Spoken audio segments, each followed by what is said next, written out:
मधु सुबह के ठीक 5 बजे नींद से उठती है। जैसे वो अलार्म बंद करके घड़ी देखती है तो बहुत ज्यादा परेशान हो जाती है। उसके माथे पर चिंता की लकीरें साफ दिखाई दे रही थी और वो घबराहट में खुद से ही बातें करने लगती है। हे भगवान, सुबह के 5 बज गया। मुझे तो हर हाल में 4 बजे उठना होता है। अभी मुझे सब लोगों का नाश्ता भी बनाना है, सबका लंच भी तैयार करना है। अगर आज ऑफिस जाने में थोड़ी भी देर होगी तो फिर से मेरा बॉस मेरा हाफ डे लगा देगा और फिर होम लोन की किस्त भरने में भी दिक्कत आ जाएगी। कुछ समझता क्यों नहीं है, 1-1 रुपया कितनी मुश्किल से जुड़ता है। मधु ये सब बोल रही होती है तभी उसके बगल में सोया हुआ उसका पति विनय अपनी नींद में खलेल पड़ते देख चिढ़ जाता है। वो करवट बदलता है और मधु को चुप करवाते हुए कहता है, अरे यार मधु, खुद से जितनी भी बातें करनी है बाहर जाकर करो ना, मेरी नींद खराब मत करो। मैं वैसे भी रात को 1 बजे सोया हूँ। नेटफ्लिक्स पर अपनी फेवरेट सीरीज देख रहा था, अब सोने दो मुझे। सॉरी, मुझे माफ करना, मेरी वजह से आपकी भी नींद खराब हुई। मैं अभी बाहर जा रही हूँ रसोई में खाना बनाने के लिए, आप आराम से सो जाइए। मधु ये बोलती है जिसके बाद विनय फिर से गहरी नींद में सो जाता है। मधु बाहर जाती है और जल्दी जल्दी नहा धोकर रसोई में खाना बनाने के लिए चली जाती है। वो सुबह की फुर्ती से सब लोगों के लिए नाश्ता और टिफिन बनाकर तैयार करती है। सारा काम खत्म करने के बाद वो खुद को देखती है। चलो अच्छा है, जल्दी से खाना बनकर तैयार हो गया, लेकिन इतनी मेहनत करने की वजह से मेरी साड़ी फिर से गंदी हो गई है और शरीर से पसीने, आई कितनी गंदी बदबू आ रही है। अब मुझे ऑफिस जाने के लिए फिर से नहाना पड़ेगा। मधु फिर से अपने कमरे में जाती है, दोबारा नहाती है और ऑफिस के लिए तैयार होती है। वो सबको जाकर नाश्ता परोसती है। तभी उसकी सास नीलम उसे टोकते हुए कहती है, बाबू मुझे तो तेरा समझ में नहीं आता, तुझे एक दिन में कितनी साड़ियां बदलनी होती है, कितनी बार नहाना होता है, पानी क्या मुफ्त का आता है हमारे घर में। माँ जी मैं क्या करूँ, आप ही बताइए। इस घर का नियम है कि बिना नहाए बहू रसोई में नहीं जाती। अब सब लोगों के लिए नाश्ता और लंच तैयार करने के बाद मेरी साड़ी और कपड़े गंदे हो जाते हैं, शरीर से भी पसीने की गंध आने लगती है। उसके बाद मुझे दोबारा नहाना ही पड़ता है ताकि ऑफिस साफ सुथरी होकर जा सकूं। फिर ऑफिस से आती हूँ, फिर दोबारा नहाना होता है, तो एक दिन में 3-4 बार तो मैं यही सब करती रहती हूँ। अच्छा भाभी ये सब छोड़िए, अब जब देखो अपना काम गिनवाने लगती हूँ। जितना काम आप करती नहीं हो उतना तो गिनवा देती हूँ कि मैंने ये किया वो किया। अब अपना काम भी ना 40 बार बताती हूँ। बिल्कुल ठीक कहा तुमने रुचि। सच में मैं तो खुद मधु को ये बात समझा समझा कर थक गया हूँ, लेकिन ये मेरी बात सुनती नहीं है। अपने ससुराल वालों की ये बातें सुनने के बाद मधु को बहुत बुरा लगता है। उसका मन भर आता है, लेकिन वो बेचारी कुछ भी नहीं कहती, क्योंकि वो जानती थी कि उसके कुछ भी कहने या करने का कोई फायदा नहीं है। वो तुरंत ही खुद भी जल्दी जल्दी नाश्ता करती है और अपना टिफिन लेकर ऑफिस के लिए निकल जाती है। वो सारा दिन ऑफिस में कड़ी मेहनत करती है। शाम को उसकी बॉस सोनिया अपनी पूरी टीम से कहती है, टीम मेंबर्स, आज मैं सबकी इंडिविजुअल मीटिंग लूंगी, इसलिए कोई भी आज देरी नहीं करेगा। हर कोई अपना काम समय से करेगा और मुझे किसी भी तरह की कोई शिकायत नहीं चाहिए। आज कोई भी बिना मीटिंग खत्म किए घर नहीं जाएगा। बॉस ये बोलकर वापस अपनी कैबिन में चली जाती है।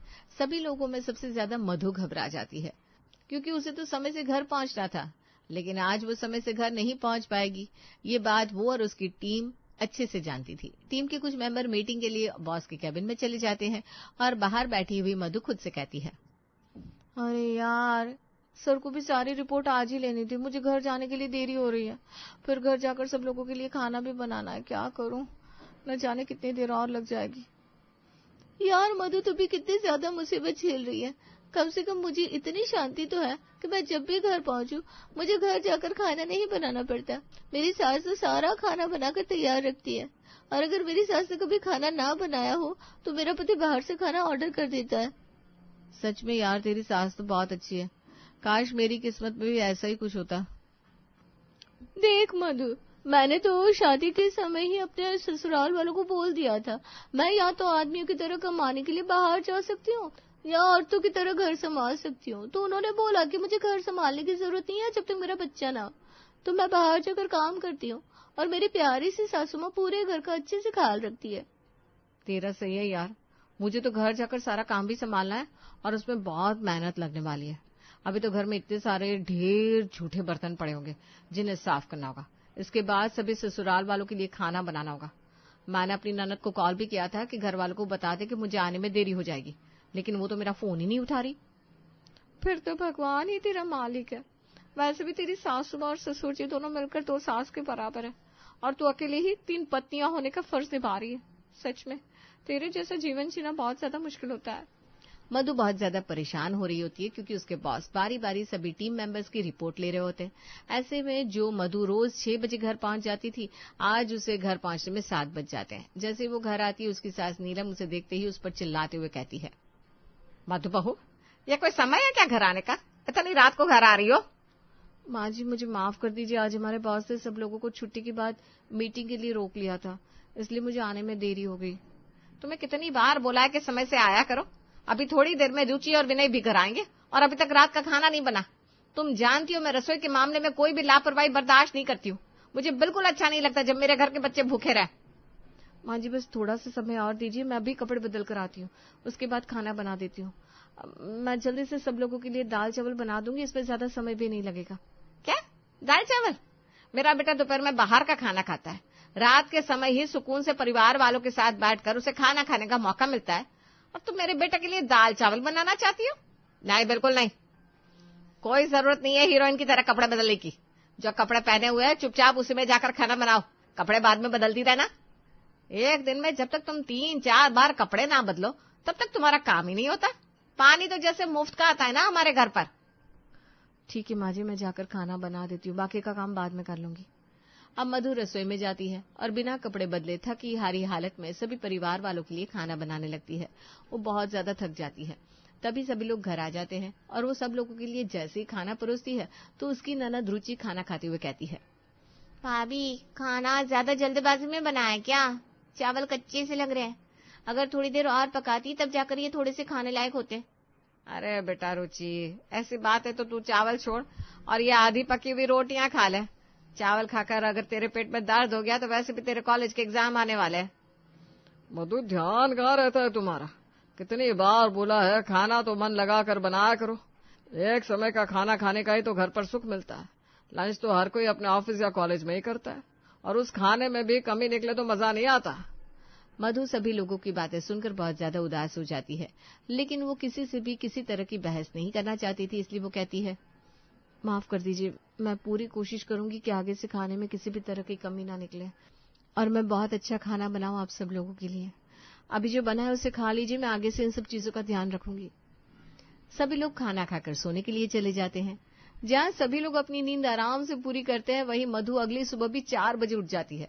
सब लोगों के लिए नाश्ता बनाकर तैयार करती है, जिसके बाद दोपहर का खाना भी बनाकर अपनी मेहनत से अपने पति और घर वालों के लिए पैक कर देती है। चलो, सब लोगों का नाश्ता और खाना तो हो गया, अब जल्दी से जाकर तैयार हो जाती हूँ। आज तो सैलरी भी आने वाली है, समय से ऑफिस पहुंचना होगा।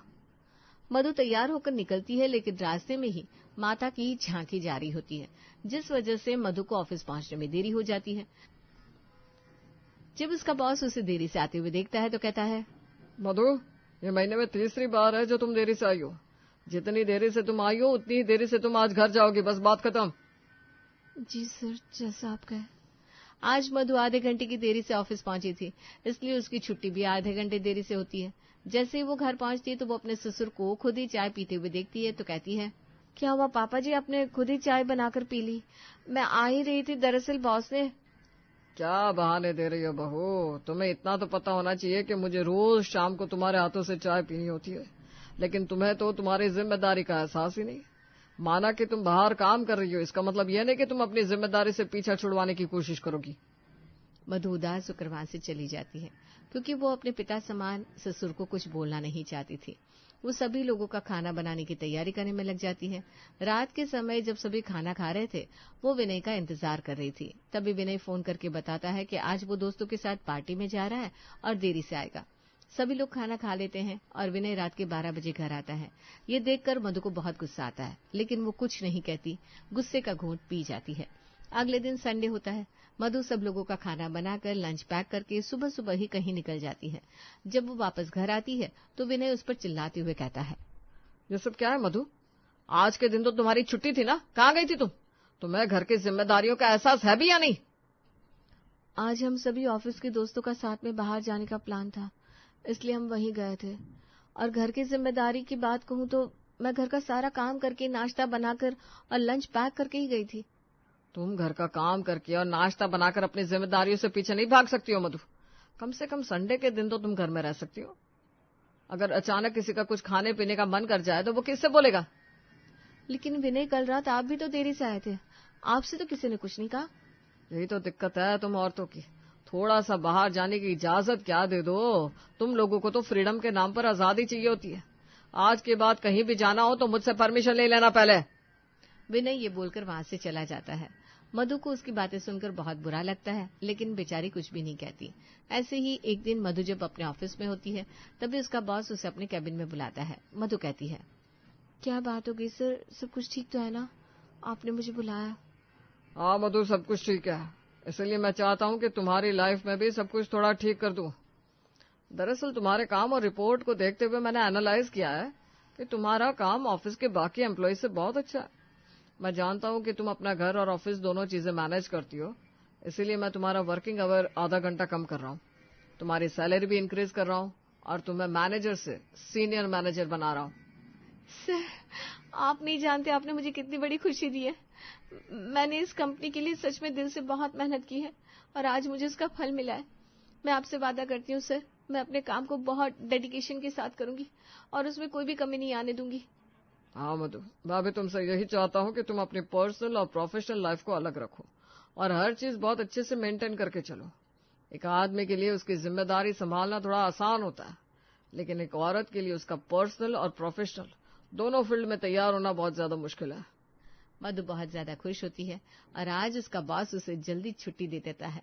वो घर पर लड्डू लेकर आती है और सभी लोगों का मुंह मीठा करवाती है। माँ जी, पापा जी, रुचि, विनय, लीजिए लड्डू खाइए। आज मेरे बॉस ने मुझे प्रमोशन दिया है, मेरी डेजिग्नेशन बढ़ गई है और सैलरी भी, और मेरा वर्किंग आवर आधा घंटा कम हो गया है। अब घर की चीजें बड़ी आराम से मैनेज हो जाएगी। अरे वाह भाभी, फिर तो आप आधा घंटा पहले आ जाओगी तो आराम से खाना बना लोगी। सही है, तू आधा घंटे पहले आ जाएगी तो हमें चिंता नहीं रहेगी कि घर की बहुत देर तक बाहर है। और मुझे भी मेरी शाम की चाय समय पर मिल जाएगी। मधु को ये सारी बातें सुनकर बहुत बुरा लगता है। उन्हें मधु की तरक्की से ज्यादा इस बात की खुशी थी कि उन्हें अब अपनी दिनचर्या को चलाने में थोड़ी और आसानी होगी।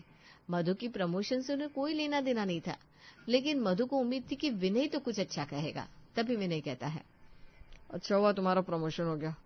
मैं तो यही सोच रहा था क्यों ना हम एक नई गाड़ी खरीद लें। हाँ? वैसे भी हमारी पुरानी गाड़ी लगभग 2-3 साल में पुरानी होने वाली है। उससे हम रुचि को कॉलेज जाने के लिए दे देते हैं। तुम्हारा होम लोन भी कुछ सालों में खत्म हो जाएगा। अगर तुम्हारा प्रमोशन हो गया है तो हम एक बार लोन तो ले ही सकते हैं। ये सुनने के बाद तो मधु को बहुत बुरा लगता है।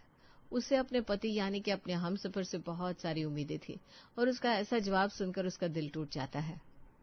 मुझे कोई भी लोन नहीं लेना। मैं अच्छे से जानती हूँ, अगर मैं नहीं कमाऊंगी तो इस घर का गुजारा भी अच्छे से नहीं चल सकता। आपकी सैलरी से सिर्फ घर का खर्च चलता है, लेकिन होम लोन मेरी सैलरी से जाता है, और अब आप मेरी सैलरी से कार लोन लेने के बारे में सोच रहे हैं। मधु की बातें सुनकर उसकी सास नीलम को गुस्सा आता है। बहू, ये क्या तरीका है अपने पति से बात करने का? क्या हो गया है तुझे? लगता है प्रमोशन होने का घमंड सिर पर चढ़कर बोल रहा है। नहीं माँ जी, मैं जो बोल रही हूँ वो बिल्कुल ठीक बोल रही हूँ। तुम जिस तरह से मुझे मेरी जिम्मेदारी याद दिलाते हो ना, उससे दुगना मैं करती हूँ तुम्हारे लिए और तुम्हारे परिवार वालों के लिए। लेकिन तुम्हारी जो एक्सपेक्टेशंस है वो कुछ ज्यादा ही है। मैं तुम्हारी बीवी हूँ और मैं एक ही हूँ। तुम्हारी कोई 3 बीवियां नहीं है जो तुम मुझसे 3 बीवियों की तरह काम बताते रहते हो। मैं अपनी लाइफ अपनी तरह से नहीं जी सकती क्या? तुम जब मर्जी लेट आ सकते हो, घूम सकते हो, लेकिन मैं कहीं भी जाऊं तो तुम्हें बताकर जाऊं। मैं घर की भी जिम्मेदारियां पूरी करूं और बाहर जाकर कमा कर भी लेकर आऊं। बस मैं अब और घूट घूट कर नहीं जी पाऊंगी। एक लोन खत्म होता नहीं कि तुम दूसरे लोन की बात करने लगते हो।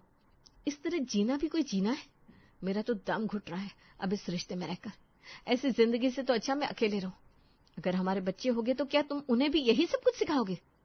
पत्नी का ये फ्रस्ट्रेशन देखने के बाद विनय को एहसास होता है कि सच में वो अपने पति के साथ कुछ गलत ही कर रहा था। साथ ही मधु के ससुराल वाले भी ये महसूस करते हैं कि मधु अपने जीवन में क्या क्या झेल रही थी। तभी विनय कहता है, माफ कर दो मधु, सच में मैं शायद अपनी एक पत्नी के अंदर 3 पत्नियों को महसूस करने लगा था। तभी तो मैं तुम्हें इतना कुछ बोल रहा था और तुमसे इतनी उम्मीदें रख रहा था। ये पूरी तरह से गलत है। हाँ भाभी, मैं भी तो कॉलेज से जल्दी आ जाती हूँ और कभी कभी अपने दोस्तों के साथ घूमने के लिए चली जाती हूँ। घर की जिम्मेदारियां तो मैं भी संभाल सकती हूँ ना। हाँ बहू, मुझे माफ कर दे।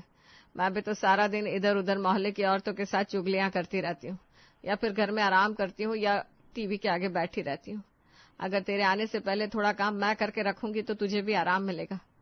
मैंने कभी नहीं सोचा, जब तू एक बेटे की तरह बाहर जाकर कमा सकती है तो मैं भी तो एक माँ की तरह तेरी परवरिश कर सकती हूँ ना। और मैं भी बहू, उस दिन तुझे कुछ ज्यादा ही कह दिया था। तूने कभी भी हमें पलटकर जवाब नहीं दिया तो हमें ऐसा लगा कि हमें कुछ भी बोलने का हक मिल गया है। माफ कर देना, शायद हमने बहुत बड़ी गलती कर दी। अगर तूने हमें पहले ही सब कुछ इतने प्यार से समझा दिया होता तो शायद हम लोगों से ये गलती कभी होती ही नहीं। सब लोगों की बातें सुनकर अब मधु को ऐसा एहसास होता है कि देर से ही सही उसके ससुराल वाले उसकी परेशानी को समझ रहे थे। अब वो अपने ससुराल वालों से बड़े प्यार से कहती है, मैं ये नहीं कहती कि आप लोग मेरी जिम्मेदारियां संभाल लो, पर कम से कम मुझे समझने की कोशिश तो करो। अगर आप लोग मुझे नहीं समझेंगे तो कौन समझेगा। जो भी मेरी जिम्मेदारी है मैं उसे निभाने के लिए तैयार हूं और पूरे दिल से निभाऊंगी।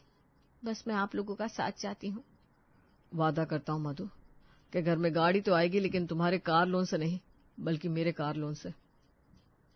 मैं ज्यादा मेहनत करूंगा और कोशिश करूंगा कि इस बार अपने पैसों की गाड़ी से अपनी पत्नी को उस गाड़ी में बिठाऊं। विनय के मुंह से ये सुनकर मधु की आंखों में आंसू भर आते हैं और विनय उसे गले लगाकर चुप करवाता है।